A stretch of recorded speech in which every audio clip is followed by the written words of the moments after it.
ശരീര സംസ്കാരത്തെ ചെയ്യാത്ത ബ്രാഹ്മണനെ കണ്ടിട്ട്, ബ്രാഹ്മണൻ എന്നുള്ള കാഴ്ചപ്പാട്, നമ്മുടെ ഇന്നത്തെ കാഴ്ചപ്പാട് തന്നെ തിരുത്തണം ഇവിടുത്തെ വാക്ക് കേൾക്കുമ്പോൾ. കാരണം ഇവിടെ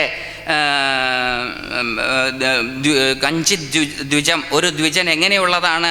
ശരീര സംസ്കാരത്തെ ചെയ്യാത്തൻ. നമ്മുടെ നാട്ടിലെ ബ്രാഹ്മണ്യ സങ്കല്പം തന്നെ വെളുപ്പാങ്കാലത്ത് എഴുന്നേക്കണം, കുളിക്കണം, ഭസ്മം ചന്ദനം മുതലായവ ധരിക്കണം, ശുഭ്രവസ്ത്രം ധരിക്കണം എന്നൊക്കെയാണ് അതിന് വിരുദ്ധമായിട്ടുള്ളത്. അപ്പോൾ ബ്രാഹ്മണൻ എന്ന പദം ഇവിടെ ഉപയോഗിച്ചിട്ടുള്ളത് നമ്മൾ ഉപയോഗിക്കുന്ന രീതിയിൽ അല്ല.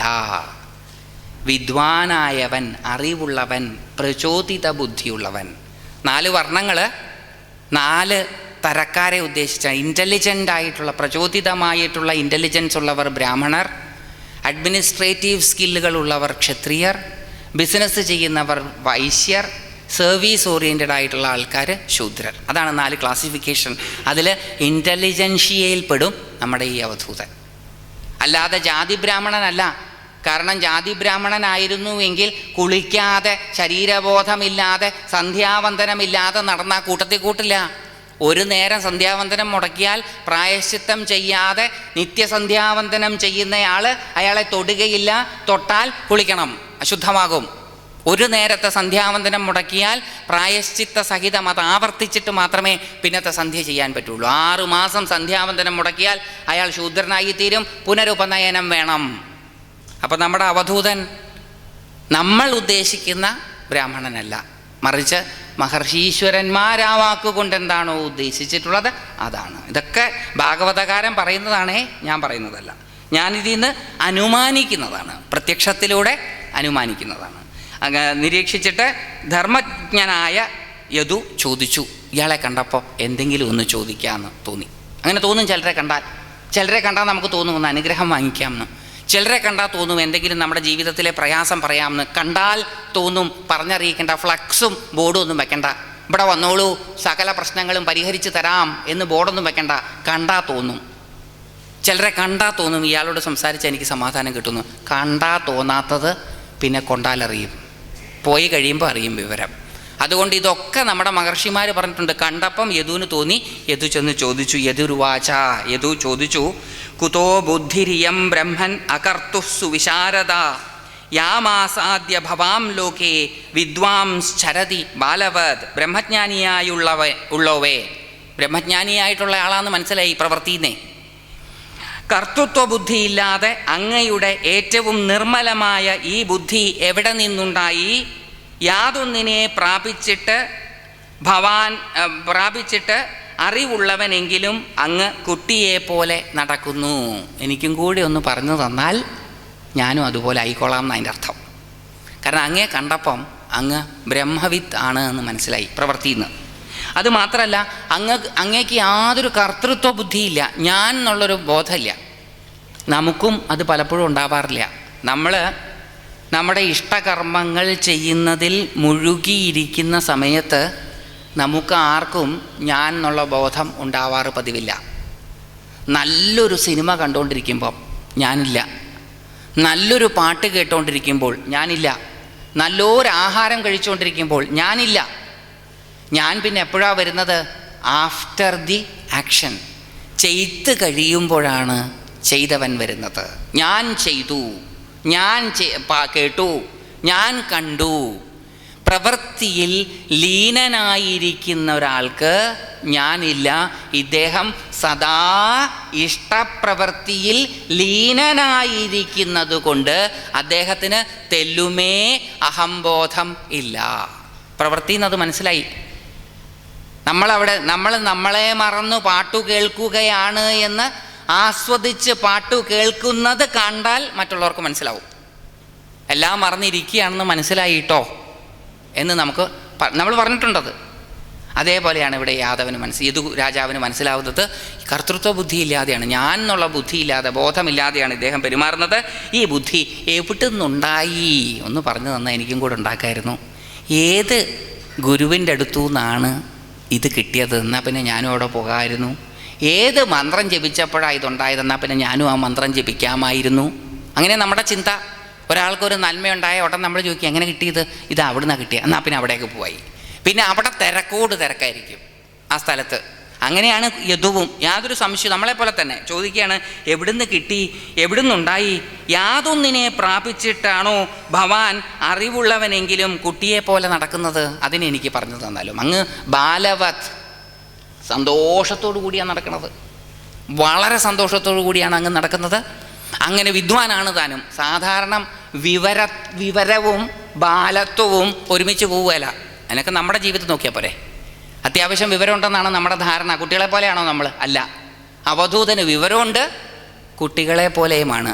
അപ്പോൾ ഉറപ്പാണ് നമ്മുടെ കോളേജുകളിലും സ്കൂളുകളിലും അല്ല അദ്ദേഹം പഠിച്ചത്. ഏതായാലും നമ്മുടെ കോളേജുകളിലും സ്കൂളുകളിലുമാണ് പഠിച്ചതെങ്കിൽ നമ്മളെപ്പോലെയൊക്കെ ആവുകയുള്ളൂ.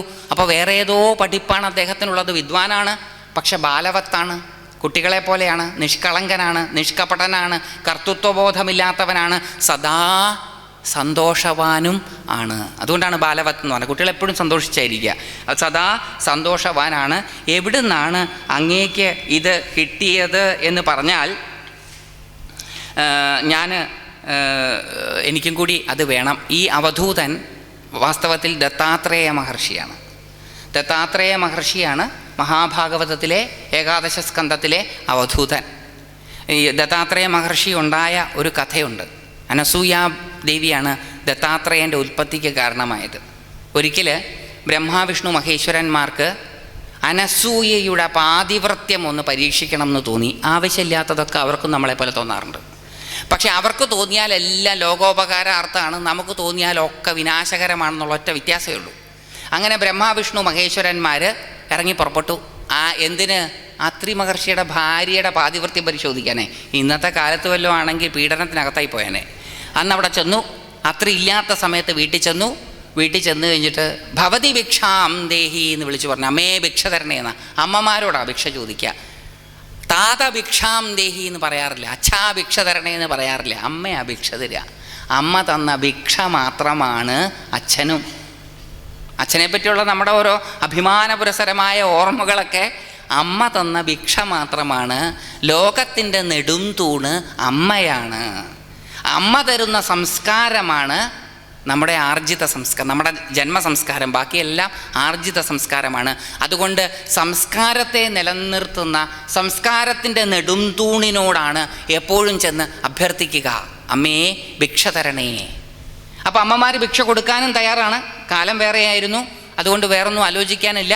കയറിയിരിക്കാൻ പറഞ്ഞു. കയറിയിരുന്നപ്പം അതിഥി കണ്ടീഷൻ വെച്ചു. ഇന്ന് അങ്ങനെ കണ്ടീഷൻ വയ്ക്കുന്ന ഏതെങ്കിലും അതിഥികൾ നമ്മുടെ വീട്ടിൽ വന്നാൽ നമ്മൾ പറയും വേറെ വല്ലയിടത്തേക്കും പൊക്കോളാൻ, ഇവിടെ ഉള്ള സൗകര്യമൊക്കെ അനുസരിച്ചിട്ട് ഞങ്ങൾ വേണമെങ്കിൽ വെച്ച് വിളമ്പാം, കഴിക്കാം. ഇല്ലാത്ത സൗകര്യമൊന്നും ഉണ്ടാക്കി തരാൻ പറ്റില്ല എന്ന് പറയുന്ന ആധുനിക കാലത്തെ ആതിഥേയന്മാരിൽ നിന്ന് വളരെ വ്യത്യസ്തരാണ് പഴയ ആതിഥേയന്മാർ. കണ്ടീഷൻ വെച്ചതെന്താണെന്നറിയോ? ഞങ്ങൾക്കൊരു നിർബന്ധമുണ്ട് ദേവി, വിളമ്പുമ്പോൾ ഒന്നും ഉടുക്കാതെ വിളമ്പണം. നല്ലൊരു കണ്ടീഷനും. അകത്താവാൻ വേറെ ഒന്നും വേണ്ട.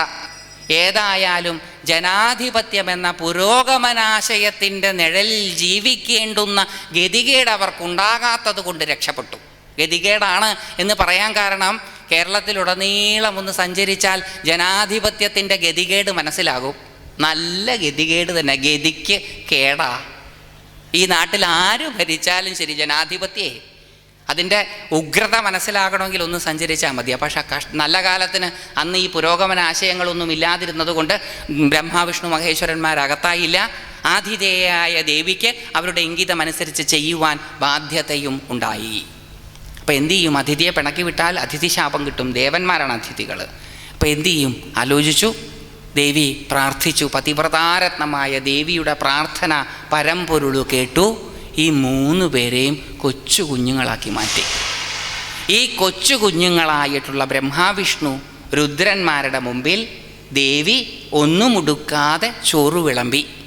ആ കുട്ടികളുടെ കരച്ചിൽ ദേവിയിലെ മാതൃത്വത്തെ ഉണർത്തുകയും അവരെ 3 പേരെയും വാരി പുണർന്നെടുത്തപ്പോൾ അത് ലോക നന്മാർത്ഥം ദത്താത്രേയനായി അവതരിക്കുകയും ചെയ്തു. ദേവന്മാർ എപ്പോഴൊക്കെ ആരെയൊക്കെ പരീക്ഷിച്ചിട്ടുണ്ടോ ആ പരീക്ഷണങ്ങളിലെ പരിണതഫലം ലോക നന്മ മാത്രമാണ്. അതുകൊണ്ട് ദത്താത്രേയനാണ് നമ്മളിപ്പോൾ കണ്ടുമുട്ടുന്നത്. ആ ദത്താത്രേയനോടാണ് ഈ ചോദ്യങ്ങൾ ചോദിക്കുന്നത്. പ്രായോ ധർമാർത്ഥകാമേഷു വിവിത്സായാം ച മാനവാ ഹേതുനൈവ സമീഹന്തെ ആയുഷോ യശസ്ശ്രിയ. പ്രായേണ മനുഷ്യർ ധർമാർത്ഥകാമങ്ങളിലും അറിയുവാനുള്ള ആഗ്രഹത്തിലുമുള്ള പ്രേരണയാൽ തന്നെ ആയുസ്സിനും യശസ്സിനും സമ്പത്തിനും വേണ്ടി പ്രവർത്തിക്കുന്നു. ലോകത്ത് മനുഷ്യർ ധർമാർത്ഥകാമങ്ങൾ സാധിക്കുന്നതിന് വേണ്ടിയിട്ടാണ് പ്രവർത്തിക്കുന്നത്, മോക്ഷത്തിന് വേണ്ടിയിട്ടല്ല. മിക്കവാറും എല്ലാവരും അവരുടെ താത്കാലിക സുഖത്തിനു വേണ്ടിയിട്ടാണ് പ്രവർത്തിക്കുന്നത്. മനുഷ്യരെല്ലാവരും പ്രവർത്തിക്കുന്നത് കാമങ്ങളെ അറിയുവാൻ വേണ്ടിയിട്ടാണ്. ഓരോ വിഷയങ്ങളിലും പ്രവർത്തിക്കുന്നത്. ആ പ്രവൃത്തിയിലൂടെ അവർ നേടുവാൻ ആഗ്രഹിക്കുന്നത് ആയുസ്, യശസ്, കീർത്തി. ഇത് മൂന്നുമാണ്. ധനം, ആയുസ്, കീർത്തി, സമ്പത്ത്. ഇത് മൂന്നുമാണ് നമ്മളും ആഗ്രഹിക്കുന്നത്. നമ്മളെല്ലാവരും ആഗ്രഹിക്കുന്നത് ഒരുപാട് കാലം ജീവിച്ചിരിക്കണേ, ഒരുപാട് സ്വത്തുണ്ടാകണേ, ഒരുപാട് പേരുള്ളവരായി തീരണേ എന്നാണ്. അതിനു വേണ്ടിയിട്ടാണ് മനുഷ്യൻ പ്രവർത്തിക്കുന്നത്. നമ്മുടെ 8 മണിയായി. നമുക്കിന്ന് നമ്മുടെ പ്രവൃത്തിയുടെ അറിവിൽ നിർത്താം. നമ്മൾ ഓരോരുത്തരും പ്രവർത്തിക്കുന്നത് ഇതിനു വേണ്ടിയിട്ടാണ്. അതല്ലാതെ മറ്റൊരു പ്രവൃത്തിയുണ്ട്, അതിനെക്കുറിച്ചായി ചോദിക്കാൻ പോകുന്നത്. എല്ലാ മനുഷ്യരും ധർമാർത്ഥ കാമങ്ങൾക്ക് വേണ്ടിയിട്ട്, അതിനെ അറിയുവാൻ വേണ്ടിയിട്ടാണ് പ്രവർത്തിക്കുന്നത്. ആ പ്രവൃത്തിയിലൂടെ അവർ നേടുവാൻ ആഗ്രഹിക്കുന്നത് ആയുസ്സും യശസ്സും സമ്പത്തുമാണ്. അവിടെ നമുക്ക് നിർത്തിയിട്ട് നമുക്ക് വീണ്ടും നാളെ അവധൂതൻ തുടർന്ന് പറയുന്നത് കേൾക്കാം. അവധൂതൻ തൻ്റെ 24 ഗുരുക്കന്മാരെയാണ് പരിചയപ്പെടുത്താൻ പോകുന്നത്. നാളെ മുതൽ നമുക്കത് കേൾക്കാം. അതിലേക്ക് പിരിയുന്നതിന് മുമ്പ് നമ്മുടെ ആ ധ്യാനം ചെറുതായിട്ടൊന്ന് ചെയ്ത് നമുക്ക് പിരിയാം. നടുവ് നിവർന്ന്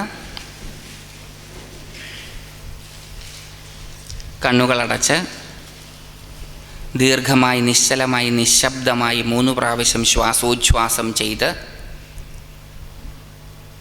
ഹൃദയപത്മകർണികാമധ്യത്തിങ്കൽ സന്നിഹിതനായിരിക്കുന്ന, നമുക്ക് അഭിമുഖമായി സന്നിഹിതനായി നിൽക്കുന്ന കായാമ്പൂവർണ്ണനായ ശ്രീമന്നാരായണനെ, ചതുർബാഹുസ്വരൂപനായ മഞ്ഞുപട്ടുടുത്തവനായ വനമാലീധാരനായ കൗസ്തുഭ രത്നഭൂഷിതനായ ശ്രീവത്സാങ്കിതനായ മകരകുണ്ടലധാരിയായ കസ്തൂരീതിലകഫാലത്തോടുകൂടിയവനായ മനോഹരങ്ങളായ രത്നങ്ങൾ പതിച്ച കിരീടം ധരിച്ചിരിക്കുന്നവനായ ശ്രീമന്നാരായണനെ മനസ്സിൽ കാണുക. അദ്ദേഹത്തിനെ ആപാദമസ്തകമൊന്ന് കണ്ട് അദ്ദേഹത്തിൻ്റെ മുഖാരവിന്ദത്തിലേക്ക് നമ്മുടെ ധ്യാനദൃഷ്ടി നിർത്തുക. പൂർണ്ണചന്ദ്ര സദൃശാനനായ അദ്ദേഹത്തിൻ്റെ മുഖാരവിന്ദത്തിൽ നമുക്ക് അദ്ദേഹത്തിൻ്റെ കണ്ണുകൾ, മൂക്ക്, മകരകുണ്ടലങ്ങൾ അണിഞ്ഞ കാതുകൾ, കസ്തൂരി തിലകം കൊണ്ട് ശോഭിക്കുന്ന ലലാടം, കിരീടം, മനോഹരമായ ചന്ദ്രികയെ വെല്ലുന്ന മന്ദഹാസത്തോടു കൂടിയിട്ടുള്ള ചെഞ്ചുണ്ടുകൾ, ഇതെല്ലാം കാണാം. നമ്മുടെ ശ്രദ്ധ ഭഗവത് അധരങ്ങളിലേക്കും അതിൽ തത്തിക്കളിക്കുന്ന ചെറുപുഞ്ചിരിയിലേക്കും കൊണ്ടുവരിക. ആ ചെറുപുഞ്ചിരിയിൽ, പുഞ്ചിരി പൊഴിക്കുന്ന പൂനിലാവിലാകെ നനഞ്ഞ് ആ ഉണർത്തുന്ന സന്തോഷത്തോടുകൂടി നിശ്ചലമായി, നിശബ്ദമായി, ദീർഘമായി 3 പ്രാവശ്യം ശ്വാസോച്ഛ്വാസം ചെയ്ത് പതുക്കെ കണ്ണ് തുറക്കുക.